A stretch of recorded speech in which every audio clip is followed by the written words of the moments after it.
El ser humano siempre tuvo deseos de volar.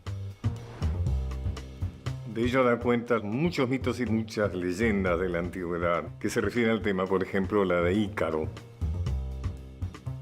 que como sabemos se acercó tanto al sol que pagó las consecuencias. Luego se trató de hacer realidad este deseo y entonces se diseñaron y fabricaron implementos mecánicos. Un ejemplo de esto son las máquinas voladoras de Leonardo da Vinci. Recién a principios del siglo XX, el ser humano logró concretar la invención del avión. Un invento revolucionario que acortó las distancias y cambió la percepción del mundo.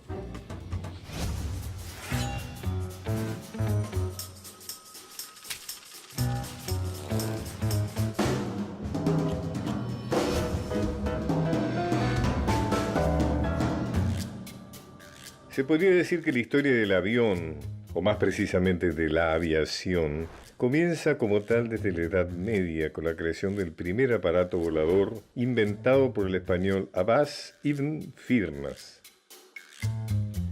Él construyó y voló un planeador de madera y plumas cerca de la ciudad española de Córdoba.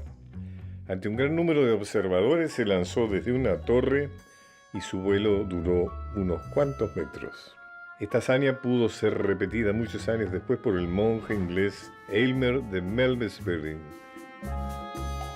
Con un planeador construido con los mismos materiales, madera y plumas, se arrojó de una torre de reloj y logró un vuelo de 200 metros. Ambos vuelos tuvieron aterrizajes accidentados que terminaron con contusiones graves, pero no mortales. Hacia 1500, con los estudios de Leonardo da Vinci sobre el vuelo de las aves, se anticiparon varios diseños que después resultaron realizables. Entre sus importantes contribuciones al desarrollo de la aviación se encuentran el tornillo aéreo o hélice y el paracaídas. Después vendría la utilización de aparatos más livianos que el aire, como fue el caso de los globos aerostáticos. Pero los verdaderos avances en dirección al avión moderno comenzaron a fines del siglo XIX. El 17 de diciembre de 1903, los hermanos Wright, con un biplano que llamaron Flyer, tuvieron éxito en volar con una máquina más pesada que el aire, con propulsión autónoma, recorriendo 37 metros durante 12 segundos y utilizando una catapulta para el impulso inicial. Ellos echaron mano a la tecnología del momento, que era motor de motociclistas, un motor de moto de 35 centímetros cúbicos, que hoy ni un delivery lo tiene. Un avión hecho con madera, tela, cuerdas de piano para tensores y elementos como poleas de bicicletas y demás, que fueron elementos muy básicos, que bueno, era con lo que en ese momento era la alta tecnología que tenían. Sin embargo, los especialistas reconocen que el primer hombre en volar en avión fue el brasileño Alberto Santos Dumont, en el avión 14 bis, con el que recorrió 221 metros el 13 de septiembre de 1906 en París, en un vuelo público y sin asistencia de impulsos para el despegue. Luego de los primeros pasos surgieron los récords. El 25 de julio de 1909, Louis Blériot cruzó el Canal de la Mancha. El 8 de marzo de 1910, la baronesa Laroche fue la primera mujer piloto reconocida con una licencia y su primer vuelo se había efectuado en 1909. En sus comienzos, la aviación surgió como un entretenimiento de élite con una gran dosis de riesgo y espíritu deportivo. Los primeros pilotos buscaron vivir las emociones de volar y batir los récords en duración, velocidad y alcance de sus vuelos. Los pioneros probaban sus máquinas haciendo largos viajes y complicadas maniobras, exigiendo al límite a los aviones y muchas veces con final trágico. Siempre se consideró que el estadounidense Charles Lindbergh fue el primero en hacer el cruce oceánico en su avión Spirit of St. Louis. Partió el 20 de mayo de 1927 de Nueva York y llegó a París en 33 horas. Sin embargo, 8 años antes, John Alcock y Arthur Brown viajaron desde Canadá hasta Irlanda. Y en cuanto a lo que hace a nosotros, en 1926, el español Ramón Franco y Ruiz de Alda llegaron a Buenos Aires partiendo desde España en su avión Plus Ultra.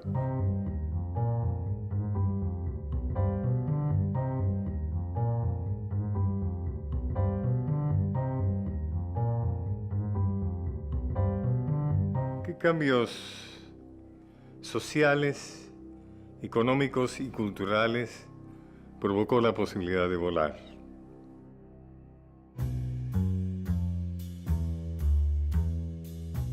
Si lo pensamos desde hoy, el avión es uno de los soportes materiales de la globalización. Sostiene vinculaciones, asociaciones comerciales, redes que no podrían existir sin el avión. Y además el avión tiene efectos culturales más profundos que han sido estudiados en los últimos años porque transforman la concepción social del tiempo y del espacio. Había que estar bastante valiente, me imagino, para subirse y soportar las incomodidades físicas de esos aviones que tardaban bastante, que se movían mucho, que eran sumamente ruidosos y que tenían accidentes. Esa primera etapa romántica de la aviación se vio reflejada en diversas obras literarias, mencionada, por ejemplo, en El Principito de Antoine de Saint-Exupéry. Saint-Exupéry era un aviador francés que vino a la Argentina en 1929 para dirigir una empresa aerocomercial que operaba sobre todo en la Patagonia. Fue aquí donde escribió su segunda novela, en 1931, Vol de Nuit, es decir, Vuelo Nocturno.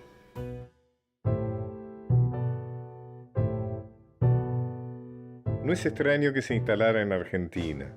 La tradición aérea había sido iniciada por el deportista Jorge Newbery, uno de los primeros aviadores latinoamericanos, que comenzó con su pasión por los globos aerostáticos y el 25 de diciembre de 1907, junto con Aarón de Anchorena, cruzó el Río de la Plata con el globo Pampero. En 1908 fundó con otros amigos el Aeroclub Argentino. Yo pertenezco al Aeroclub Argentino, que es el aeroclub más antiguo del país, es tercero en el mundo. De ahí nació la aviación militar. Newbery fue el autor del primer artículo periodístico sobre aviación en Argentina, cuyo título fue Aeronáutica, publicado en el diario El Nacional. Aún después de la pérdida del Pampero, Newbery continuó sus ascensiones, primero con el Patriota y luego con el Huracán, globo con el cual batió varios récords de distancia, altura y duración de vuelo. Fue tan famoso que un club de fútbol solicitó a Newbery el permiso para usar la forma del globo en sus camisetas. Por aquel entonces el piloto francés Henri Bregy realizó en la localidad argentina de Longchamps el primer vuelo mecanizado de toda Sudamérica.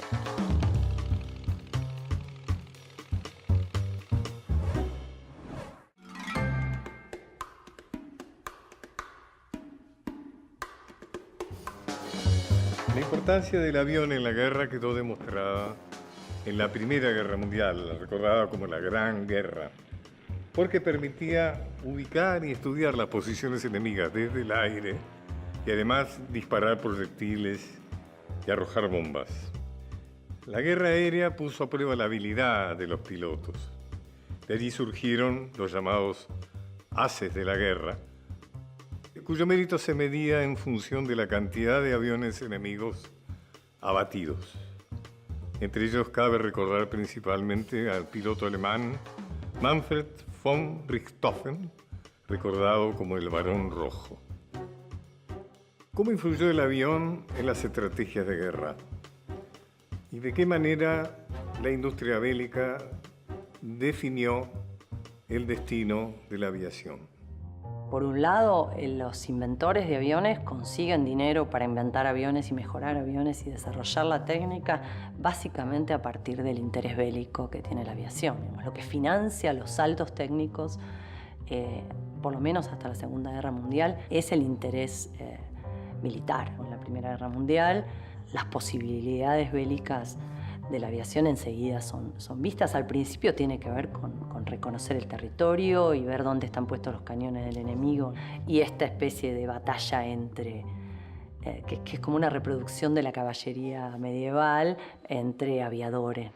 El combate aéreo era tratar de, con armas inclusive de puño, volando el piloto con una mano y con otra mano usando un revólver, tratar de pegarle al otro piloto, tirarle encima del avión o tirarle hasta ladrillos o piedras.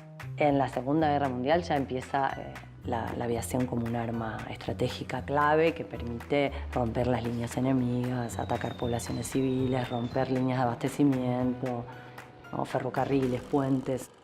Los desarrollos fueron infinitos desde toda la aviación. Por ejemplo, ese sincronismo de disparo de aviones, o mejores lentes o lentes estabilizadas para el movimiento del avión y para que las imágenes no salgan borrosas. Tratar de conseguir mejores motores con mayores potencias y que sean más livianos para poder tener mejores rendimientos. Todo el crecimiento, además de tecnológico que se dio durante la propia guerra, de transformación de los aviones, el desarrollo de los primeros motores jets, que luego va a permitir el desarrollo de los jets comerciales en los años 50, el desarrollo del radar y la incorporación de esa tecnología que se hace básicamente para detectar cuándo vienen los aviones alemanes, porque el desarrollo del radar tiene que ver con eso.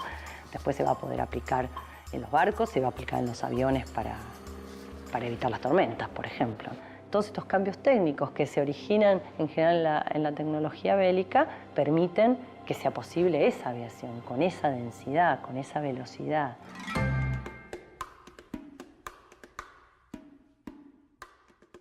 La época de oro de la aviación civil fue entre 1918 y 1939, es decir, en el periodo entre guerras.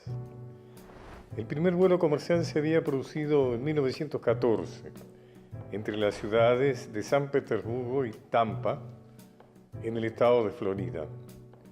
A partir de allí se crearon numerosas empresas aerocomerciales, sobre todo en Europa y en Estados Unidos. Aviones de guerra se adaptaron al uso civil y también se intentó la utilización de los dirigibles, que eran grandes globos de forma oval inflados con gas. Pero ese intento se terminó en 1937, cuando se produjo la terrible tragedia del Hindenburg, en Nueva Jersey, Estados Unidos. ¿Cómo cambió el transporte y la sociedad con la navegación aerocomercial? A partir de los años 30 empiezan a llegar aviones que pueden llevar alrededor de 20 pasajeros. Son aviones bastante más grandes, de cuerpo de metal, ya no estas cosas de madera con lona, sino de cuerpo de metal, más sólidos y muy versátiles, que de hecho todavía se usan algunos de estos aviones porque tienen una capacidad de aterrizar casi en cualquier lado y son recordados por los pilotos retirados como aviones muy nobles. En esa época los instructores eran militares, eran suboficiales mayores que habían venido de la Marina. Y esta es la etapa en la que aparece bien la aviación comercial de pasajeros, empieza a cobrar fuerza como posibilidad de negocio inclusive. En la segunda mitad del siglo XX se inauguró lo que conocemos hoy en día como la aviación civil de pasajeros, cuando la compañía estadounidense Boeing creó el 707, convirtiéndose en el primer reactor 100% fiable y exitoso. Gracias a la aviación y a los cambios en la economía global, se expandió la industria del turismo. Viajar a lugares distantes antes de la popularización de la aviación comercial estaba reservado para una élite. La búsqueda del exotismo y el placer de conocer eran tan exclusivos que se volcaban en un género literario especial, los relatos de viajeros, Y el cine también abordó esta temática llevando al espectador a esos lugares distantes. El gran desarrollo de la aviación comercial, que cubre gran parte del planeta y con costos cada vez más bajos, cambió la percepción del viajero, que es parte ahora de la clase turista. Así como también se modificaron los lugares a donde se viaja. El aumento de la cantidad de viajeros obligó al crecimiento de la infraestructura necesaria para atender y satisfacer sus necesidades. La aviación comercial en sus inicios eran vuelos cortos de posta y los primeros artículos a comercializar fue la correspondencia. Había mucho material ocioso después de la guerra y en realidad empezó a nacer en Francia con la Teco Air, que tenía aviones en desuso y entonces trató de adaptarlos y mejorarlos para llevar correspondencia. Francia tenía muchas colonias en toda la costa norte y occidental de África y era importante tener esa relación comercial viva y se dieron cuenta que era mucho más rápido llevar el correo comercial a bordo de aviones haciendo posta y con eso tenían el control de sus colonias. El 5 de septiembre de 1927 se creó una sucursal de la compañía francesa de nuestro país. Así surgió la Aeroposta Argentina, que poco a poco fue uniendo diferentes pueblos del territorio nacional. En el caso, por ejemplo, de la Patagonia, que tiene muy tempranamente servicio aéreo en la Argentina, en los años 30, principios del 30, permite transformar un viaje de más de una semana por barco. Entonces ahí el avión cambia profundamente la vida y el impacto que tiene en esas sociedades locales que quedan conectadas con la aviación comercial regular es tan profundo que uno lo puede ver todavía hoy. Uno de los cafés más tradicionales de Trelew está empapelado de recortes de las historias de estos aviadores, porque es una figura que ha sido fundamental para la prosperidad de ese lugar, para el desarrollo de ese lugar, para la conectividad, para la integración de eso en un territorio más amplio y más imaginario que es la nación, ¿no? Después, al tener aviones más grandes, empezaron a llevar pasajeros. Hubo grandes aviones en la época dorada, donde se llevaban 19 pasajeros y costaban más o menos como un crucero de lujo a Europa. En los orígenes de la aviación comercial, volar es ser moderno.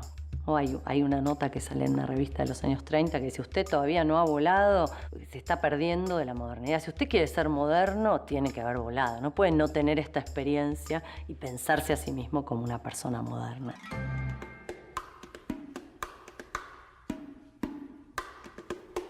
La aviación parecería ser una actividad exclusivamente masculina, y lo cierto es que la mayoría de los pilotos fueron y son hombres. Sin embargo, ya hay muchas mujeres que se atrevieron a lo que hasta hace no hace mucho parecía prohibido para ellas: el animarse al sueño de volar, de pilotear un avión.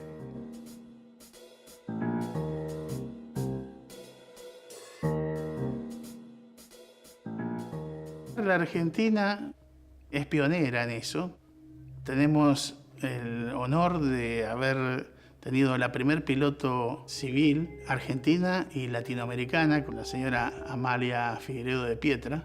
A principios del siglo, ver una mujer sacarse la falda larga y ponerse nada más que los briches de montar para subirse arriba de un avión, creo que habla mucho de la valentía y la decisión de esas mujeres. Es una vocación verdaderamente el volar, se me ocurre, porque yo era lo que más aspiraba, o sea, llegar a ir en un avión y volar y pilotearlo yo y estar yo solita ahí. La gran fantasía era volar yo ahí, como ellos. O sea, ir yo en esa máquina y ser dueña de la máquina, ser yo la que la piloteaba. Eso era lo que yo quería. Era mi sueño, mi aspiración más grande.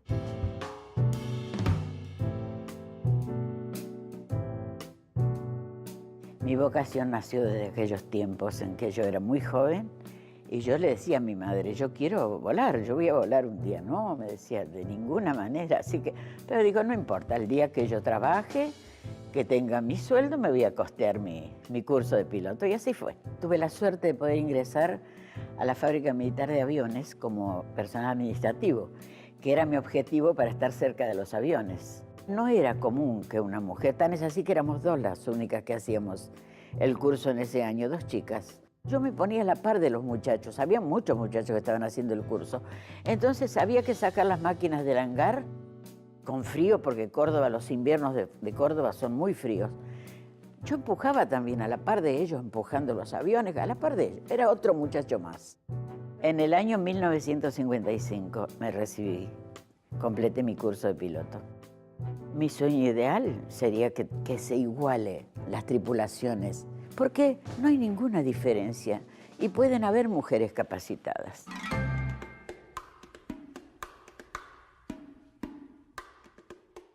La aviación está unida muy de cerca a la conquista del espacio. Esa tecnología hizo que, bueno, ya nuestros horizontes se achicaran y el hombre pensara ya no solo en volar y dominar el cielo, sino dominar el espacio. Pasada la Segunda Guerra Mundial, Estados Unidos y Rusia se encaminaron a una carrera por conquistar el espacio. Históricamente, la exploración comenzó con el lanzamiento del satélite artificial ruso Sputnik, el 4 de octubre de 1957. El primer ser vivo en el espacio no fue un hombre, sino la perra soviética Laika. Viajó en 1957 a bordo de la nave espacial Sputnik 2. Los norteamericanos respondieron con su primer satélite, el Explorer 1. El primer ser humano en el espacio fue el soviético Yuri Gagarin, en un vuelo orbital de 48 minutos a bordo de la nave Vostok 1. En este vuelo dijo la recordada frase: "La Tierra es azul".